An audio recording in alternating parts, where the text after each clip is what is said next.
Ravi de vous retrouver pour ce nouveau numéro du Dessous des cartes. Pour démarrer cette émission, je vous emmène au point Nemo. Situé au cœur de l'océan Pacifique, le point Nemo, c'est l'endroit le plus isolé de la Terre. À plus de 2700 km des premières côtes, on l'appelle aussi pôle maritime d'inaccessibilité. Il s'agit d'une zone découverte il y a 26 ans par un géographe canado-croate. Ce serait aussi le lieu le plus mort de l'océan, la région biologiquement la moins active au monde, car trop éloignée des terres. Seuls quelques marins du Vendée Globe s'y risquent aujourd'hui. Vous l'aurez compris, nous serons en mer dans cette émission. L'expansion du commerce a poussé l'homme à conquérir les océans. Les routes se sont déplacées et amplifiées pour coller aux besoins des producteurs et des consommateurs. On a creusé des canaux, Suez au Moyen-Orient, Panama en Amérique, on a exploré des détroits. On va le voir, la conquête des routes maritimes en dit long sur l'histoire des hommes, de leurs échanges et de leur volonté de puissance. C'est à partir de la fin du XVe siècle, avec les progrès techniques de la construction navale et la maîtrise des outils de navigation, que les Occidentaux osent s'éloigner des côtes pour se lancer à la conquête des océans.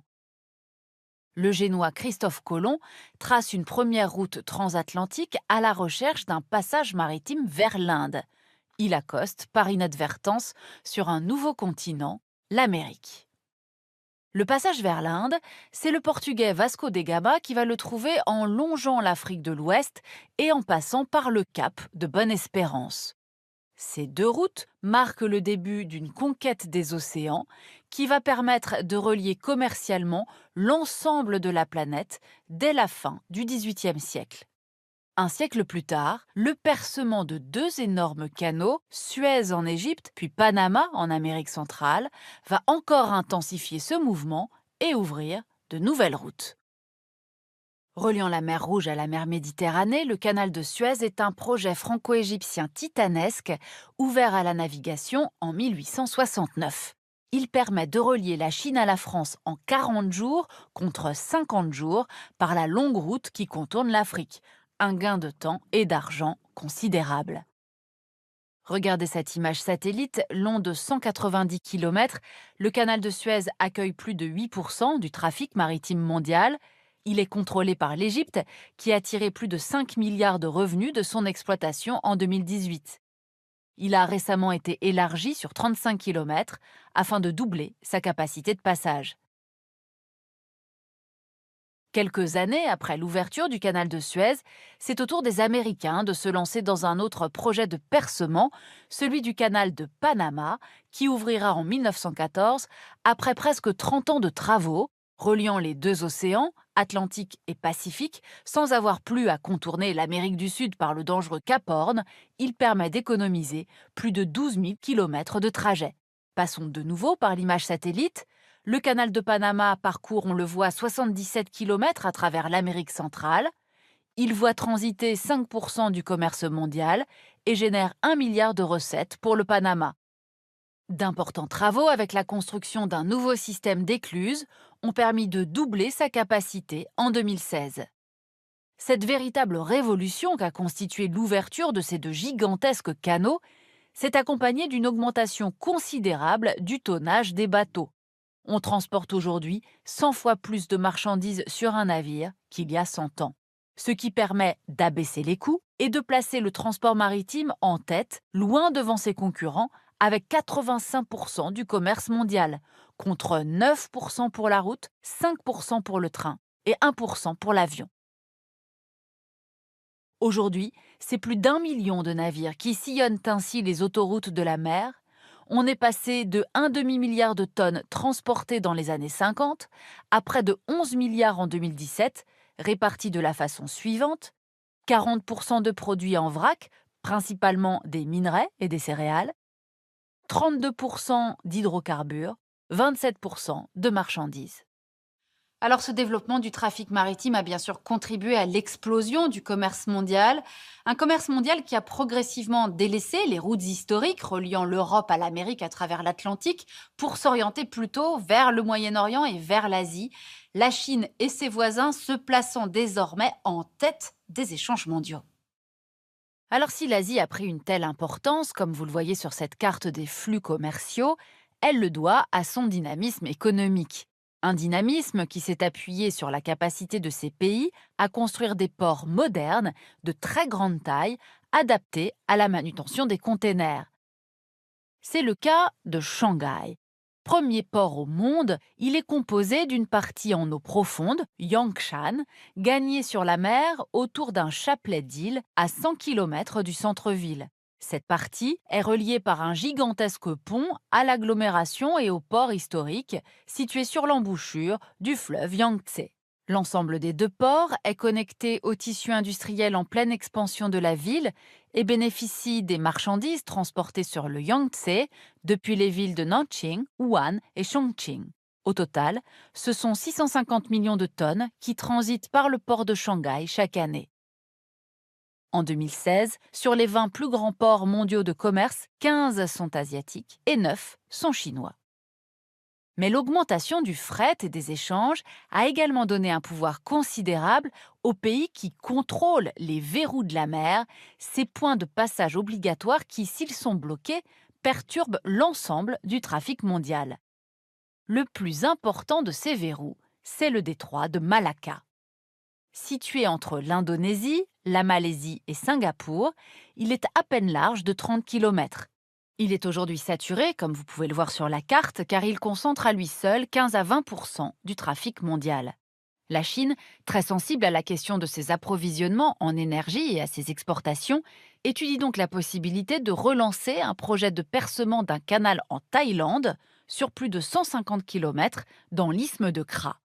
Un projet qui permettrait de gagner 3 à 5 jours de navigation, mais il couperait la région de l'extrême sud à majorité musulmane du reste du pays, risquant ainsi de renforcer les velléités sécessionnistes.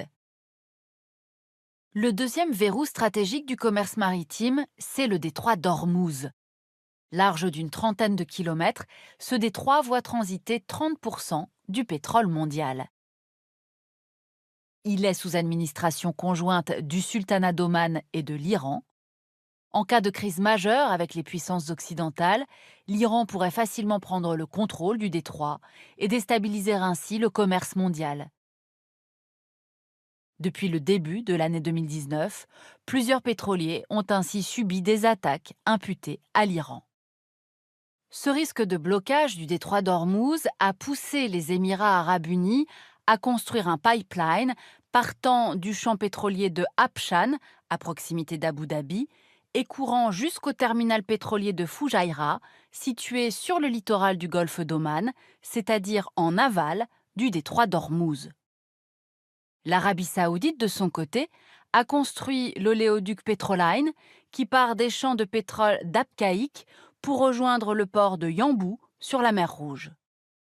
Mais ce détournement ne règle pas tous les problèmes de l'Arabie saoudite, car si Yanbu permet de relier plus facilement l'Europe, le chemin pour rejoindre l'Asie reste problématique.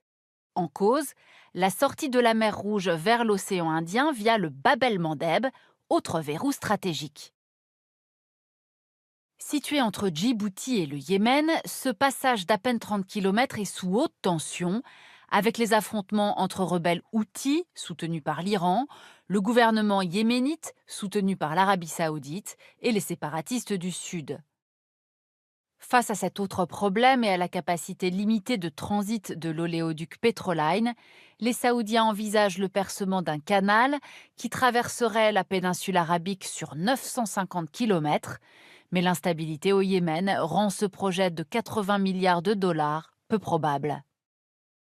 À ce retour au grand chantier pharaonique pour créer des voies de contournement s'ajoute l'ouverture naturelle de nouvelles routes maritimes au pôle Nord. Avec le réchauffement climatique, la surface de la banquise durant les mois d'été a considérablement réduit en l'espace de 40 ans, ouvrant de nouvelles voies. La plus spectaculaire est la route transpolaire qui passe par le pôle Nord et a été inaugurée en 2017, mais n'est encore accessible qu'à des brise-glaces très puissants.